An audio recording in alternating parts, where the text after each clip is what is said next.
എന്താ എന്താ പ്രശ്നം? അറിഞ്ഞില്ലേ? ഇല്ല. എന്നാ വാ.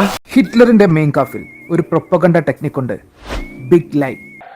झूठ बोलो, बार बार झूठ बोलो. അതിൽ പറയുന്നത് ഒരു കൂട്ടം മനുഷ്യരെ മാനിപ്പുലേറ്റ് ചെയ്യാൻ ഒരു വലിയ നുണയങ്ങ് പറഞ്ഞാൽ മതി എന്നാണ്. ഞങ്ങളെ രക്ഷിക്കണം മുതലാളി.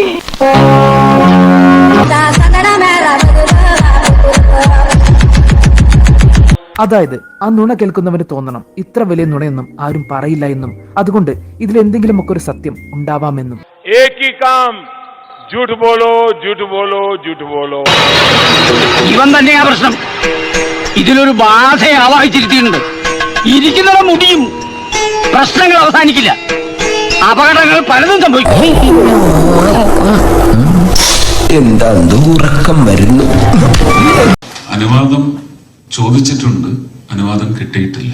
പക്ഷെ സെപ്റ്റംബർ 6-ാം തീയതി ഞാൻ ഒറ്റക്കൊമ്പൻ തുടങ്ങുക. जो भी बोल सकते हैं सब झूठ बोलो, जहां भी बोल सकते हैं झूठ बोलो. എന്താണ് ആലോചിക്കുന്നത്?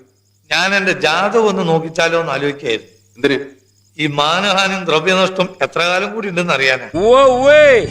എല്ലാ പ്രശ്നങ്ങളും തീരും. जितनी बार बोल सकते हैं झूठ बोलो. किसी भी विषय पर बोलो तो सिर्फ और सिर्फ झूठ बोलो. വിശ്വ നീ എന്തായി പറയുന്നത്? बार बार बोलो, बार बार बोलो, बार बार बोलो.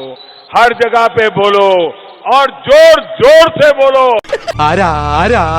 പാർട്ടിക്കാരനായിട്ട് BJP സുരേഷ് ഗോപിയെ കണ്ടിട്ടില്ല എന്ന് മാത്രമല്ല, BJPയുടെ തൃശ്ശൂർ ജില്ലാ നേതൃത്വം പോലും അദ്ദേഹത്തെ ഒരു BJP നേതാവായിട്ട് കണ്ടിട്ടില്ല. ഒരു സിനിമാ താരത്തെ കൊണ്ടുവന്ന് മത്സരിപ്പിച്ചു, ജയിപ്പിച്ചു എന്നുള്ളതാണ്. അതിപ്പോ ബാധ്യതയായി മാറുകയാണ്. ഓരോന്ന് മാറ്റുമ്പോഴും പുതിയ ഓരോന്ന് ഉണ്ടാക്കില്ലേ അവന്മാരെ. ഇനി അതിന്റെ പേരിൽ അവര് പറഞ്ഞയക്കുമെങ്കിൽ ഞാൻ രക്ഷപ്പെട്ടു. ചേടത്തിന്നും കേട്ട് തെറ്റിദ്ധാ. എന്താ